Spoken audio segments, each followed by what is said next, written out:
મિત્રો, મને ખબર છે તમે કાજુ રોજ ખાઓ છો ને? જો તમારી ઉંમર 60થી વધુ છે તો આ વિડિયો માત્ર તમારા માટે જ છે. અને જો તમારી ઉંમર નાની છે તો આ વિડિયોને તમારા માતા, પિતા અને પરિવારના લોકો સાથે શેર જરૂરથી કરી દેજો. કારણ કે આજે હું તમને એવા 4 સૂકા મેવા જણાવીશ જે 60ની ઉંમર પછી શરીરને અંદરથી મજબૂત કરે છે. અને 3 સૂકા મેવા જેને મોટા ભાગના લોકો હેલ્ધી સમજીને ખાય તો છે, પરંતુ તે તમારા શરીરમાં ચૂપચાપ બીપી, સોજો અને થાક વધારી રહ્યા હોય છે. મને જણાવો કે સાંજે જ્યારે તમને ભૂખ લાગે છે ત્યારે તમે શું ખાઓ છો?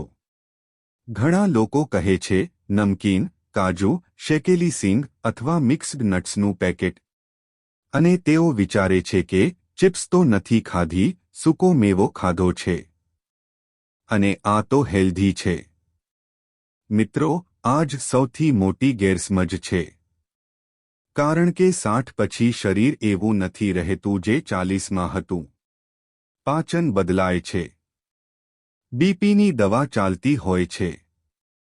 સુગર થોડી ઉપરનીચે થાય છે અને તે જ સમયે ખોટો સૂકો મેવો, ખોટી માત્રા, ખોટી રીતે શરીર પર બોજ બની જાય છે. આજે હું તમને 3 વસ્તુઓ વિશે જણાવીશ. 4 સાચા સૂકા મેવા જે 60 પછી કામ કરે છે. અને 3 ખોટા સૂકા મેવા જે ચૂપચાપ તમારા શરીરને નુકસાન કરે છે. એક ઘરેલું ટેસ્ટ જે તમે અત્યારે જ ઘરે બેઠા કરી શકો છો. આ સમયે મને મારા એક પેશન્ટ યાદ આવે છે. 67 વર્ષના રિટાયર્ડ શિક્ષક મોહનલાલ, જેને રોજ સાંજે નમકીન કાજુ ખાવાની આદત હતી. તેમની બીપીની દવા ચાલતી હતી, છતાં બીપી કંટ્રોલ નહોતું થઈ રહ્યું. ડોક્ટરે કહ્યું કે જમવાનું ઠીક કરો. તેમણે વિચાર્યું, હું તો સૂકા મેવા ખાઉં છું, તળેલું તો નથી ખાતો. પરંતુ તેમને એ ખબર ન હતી કે તે જ હેલ્ધી નમકીન કાજુ દરરોજ સાંજે તેમને 200 મિલીગ્રામ એક્સ્ટ્રા સોડિયમ આપી રહ્યા હતા. જ્યારે તેમણે કાજુની જગ્યાએ 2 અખરોટ અને 5 બદામ લેવાનું શરૂ કર્યું, તો 6 અઠવાડિયામાં બીપી રીડિંગ સ્ટેબલ થઈ ગયા. આ કોઈ સંયોગ નહોતો, પણ આ સાચા સૂકા મેવાની તાકાત હતી. હવે હું તમને તે જ 4 સાચા સૂકા મેવા જણાવું છું. પણ તે પહેલા કોમેન્ટ બોક્સમાં જણાવો કે તમે દરરોજ ક્યાં સૂકા મેવાનું સેવન વધારે કરો છો. પહેલો સૂકો મેવો છે અખરોટ. જો 60 પછી માત્ર એક જ સૂકો મેવો પસંદ કરવાનું કહેવામાં આવે તો તે છે અખરોટ. અખરોટની અંદર ઓમેગા-3 હોય છે, જે બ્લડ વેસલ્સને ફ્લેક્સિબલ રાખે છે અને બ્રેન સેલ્સને પ્રોટેક્ટ કરે છે. ઉંમર સાથે આ બંને નબળા પડે છે, તેથી અખરોટ આ બંનેની સંભાળ રાખે છે.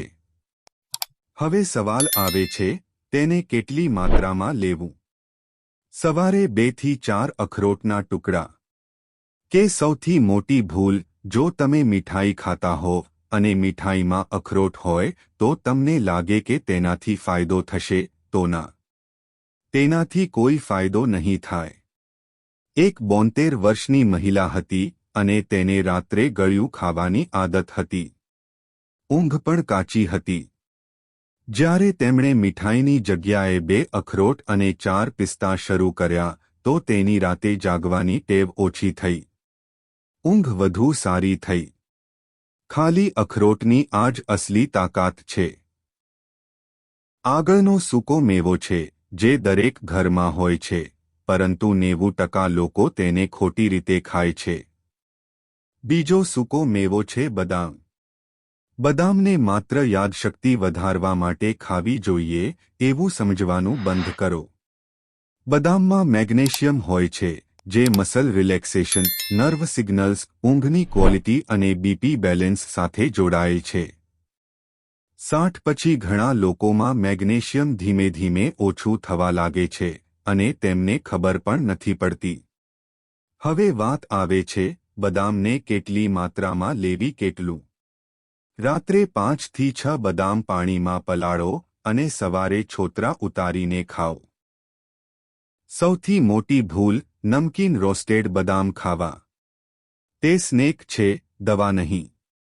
પલાળેલી બદામ પાચન માટે સરળ હોય છે, જ્યારે ડ્રાય રોસ્ટેડ બદામ 60ની ઉંમર પછી ભારે થઈ શકે છે. એક નાનો અમથો ફરક, પરંતુ આ જ નાનો ફરક મોટું રિઝલ્ટ બનાવે છે. ત્રીજા, સૂકા મેવા વિશે બહુ ઓછા લોકો જાણે છે. પરંતુ જે જાણે છે તે રોજ ખાય છે. ત્રીજો સૂકો મેવો છે પિસ્તા. 60 પછી આ સૌથી અજાણ્યો સૂકો મેવો છે. આમાં પોટેશિયમ, ફાઇબર અને એન્ટીઓક્સિડન્ટ પિગમેન્ટ હોય છે, જે હાર્ટ અને આંખો બંને માટે કામ કરે છે. અને જે લોકો હંમેશા કંઈક ક્રન્ચી અને નમકીન શોધે છે, તેમના માટે પિસ્તા સૌથી સેફ ટ્રાન્ઝિશન છે. કેટલું લેવું? એક નાની મુઠ્ઠી ફોતરાવાળા પિસ્તા લો. ધીમે ધીમે ખાવાથી ઓવર ઇટિંગ અટકે છે. સૌથી મોટી ભૂલ ફ્લેવર્ડ અથવા એક્સ્ટ્રા સોલ્ટેડ પિસ્તા ખાવા. તે હાર્ટને માફક નથી, પણ તમારા હૃદય ઉપર બોજ છે. સાદા એટલે કે અનસોલ્ટેડ પિસ્તા આ જ તમારા માટે કામ કરે છે. ચોથો સૂકો મેવો થોડો અનયુઝ્યુઅલ છે, પરંતુ આમાં એક મિનરલ છે જે થાક, થાઇરોઇડ અને મૂડ ત્રણેય પર અસર કરે છે. ચોથો સૂકો મેવો બ્રાઝિલ નટ. આ દરેક જગ્યાએ નથી મળતો, પરંતુ જ્યાં મળે છે ત્યાં ઇગ્નોર ન કરો.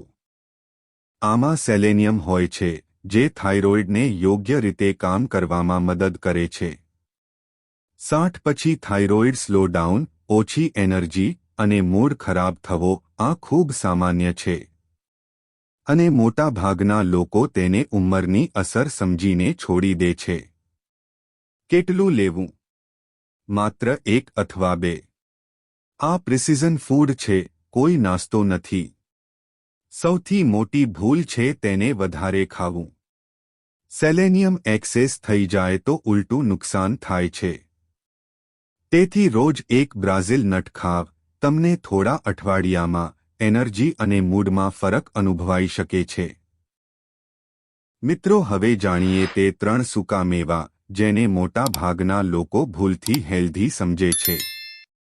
પહેલો ખતરનાક સૂકો મેવો છે નમકીન સિંગ. ધ્યાન આપો, પ્લેન અનસોલ્ટેડ થોડી સિંગ અલગ વાત છે. પરંતુ જે મોટાભાગના લોકો ખાય છે તે છે સોલ્ટેડ રોસ્ટેડ પીનટ્સ, પીનટ નમકીન, શુગરી પીનટ બટર. એક પેકેટ નમકીન સિંગમાં છુપાયેલું સોડિયમ, ખરાબ ક્વોલિટીનું તેલ અને એડિટિવ્સ હોય છે. 60 પછી કિડની ફિલ્ટરેશન ધીમું થાય છે. શરીર એટલું સોડિયમ એટલી જલ્દી નથી કાઢી શકતું. પરિણામ બીપી ઉપર જાય છે, પગમાં સોજા આવી શકે છે અને રાતની ઊંઘ ડિસ્ટર્બ થાય છે. ઉપાય: પ્લેન અનસોલ્ટેડ ઘરમાં શેકેલી સિંગ ખાવ, એ પણ થોડી માત્રામાં, નહીંતર છોડી દો. આગળનો સૂકો મેવો છે જે સૌથી વધુ વેચાય છે અને સૌથી વધુ ઓવરરેટેડ છે. તે છે કાજુ. કાજુ સ્વાદિષ્ટ હોય છે અને આ જ તેની પ્રોબ્લેમ પણ છે. લોકો તેની માત્રા ભૂલી જાય છે. ટીવી જોતા જોતા 15 થી 20 કાજુ ખાઈ જાય છે અને વિચારે છે હેલ્ધી સ્નેક લીધો. પરંતુ 20 કાજુ લગભગ 160 કેલરીઝ ઊંચી કેલરી ડેન્સિટી આપે છે અને જો સોલ્ટેડ હોય તો સોડિયમ પણ આપે છે. 60 પછી ઇન્સ્યુલિન રિસ્પોન્સ બદલાઈ ચૂક્યો હોય છે. રોજ આ લોડ, વજન, સુગર અને થાક ત્રણેય વધારી શકે છે. કાજુ ઓકેઝનલ ટ્રીટની જેમ લો. 5 થી 6 થી વધારે નહીં. તેને રોજની આદત ન બનાવો. ત્રીજો અને સૌથી છેતરામણો સૂકો મેવો, જેનું પેકેટ જોઈને લાગે છે આ પ્રીમિયમ હેલ્થ ફૂડ છે. ત્રીજો સૂકો મેવો છે ફ્લેવર્ડ મિક્સ્ડ નટ્સ. પેકેટ પર લખ્યું હશે premium roasted nuts, protein snack, healthy mix, પણ અંદર શું હશે? વધારે પડતું સોડિયમ, ગ્લુકોઝ, સિરપ કોટિંગ, સસ્તું વારંવાર વપરાયેલું તેલ અને ફ્લેવર વધારવા માટેના દ્રવ્યો. આ કેટેગરી 60+ માટે સૌથી ડેન્જરસ છે, કારણ કે આ હેલ્ધી લાગે છે, તેથી લોકો સંકોચ વગર વધારે ખાય છે. અને હવે તે ટેસ્ટ, જે મેં તમને વિડીયોમાં શરૂઆતમાં જણાવ્યું હતું, અત્યારે જે પણ નટ્સનું પેકેટ ઘરમાં છે, તેને ખાલી કરો. તેમાં પહેલા 3 ઇન્ગ્રીડિયન્ટ્સ જુઓ. જો તેમાં મીઠું, તેલ અથવા ગ્લુકોઝ છે, તો તે પેકેટ આજે જ બંધ કરો. આ જ એક એક્શન તમારું ડેઇલી ઇન્ફ્લેમેશન ઓછું કરવાનું શરૂ કરી શકે છે. 3 આદતો જે આજથી બંધ કરો. આદત નંબર 1, નમકીન રોસ્ટેડ નટ્સને હેલ્ધી માનવા. મીઠું, છુપાયેલું તેલ અને વધારે માત્રા. આ બધું મળીને હૃદય ઉપર બોજ બનાવે છે. આદત નંબર 2, રોજ એક જ સૂકા મેવા પર ટકી રહેવું. બદલાવ જરૂરી છે. અમુક દિવસ બદામ, અમુક દિવસ અખરોટ, અમુક દિવસ પિસ્તા.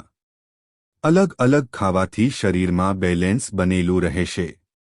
આદત નંબર 3, સ્ટ્રેસ અથવા બોર્ડમમાં નટ્સ ખાવા.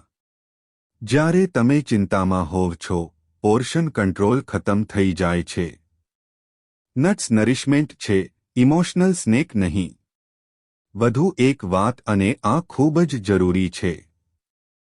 60 પછી તમારું શરીર સિગ્નલ આપે છે. કોઈ સૂકો મેવો ખાધા પછી ભારેપણું, ગેસ, વધારે તરસ, એસિડિટી, અજીબ થાક લાગે છે તો આને ઇગ્નોર ન કરો. આ તમારું પર્સનલાઇઝ્ડ ન્યુટ્રિશન સિગ્નલ છે. દરેક માણસનું શરીર અલગ હોય છે. બધાને એક સૂકો મેવો સૂટ નથી કરતો. પરંતુ જે દિશા લગભગ હંમેશા સાચી હોય છે, તે છે ઓછું પ્રોસેસ્ડ, ઓછું સોલ્ટેડ, માપેલી માત્રા, સાચો સમય. આ જ 4 વસ્તુઓ કોઈ પણ સૂકા મેવાને 60 પછી તમારો મિત્ર બનાવી શકે છે. સૂકા મેવા હંમેશા કોન્ટેક્સ્ટમાં ખાઓ. સવારે પલાળેલી બદામ ખાલી પેટે, બપોરે 2 અખરોટ દહીં અથવા ફ્રૂટ સાથે, સાંજે 5 પિસ્તા ટી ટાઈમ અને નાસ્તાની જગ્યાએ.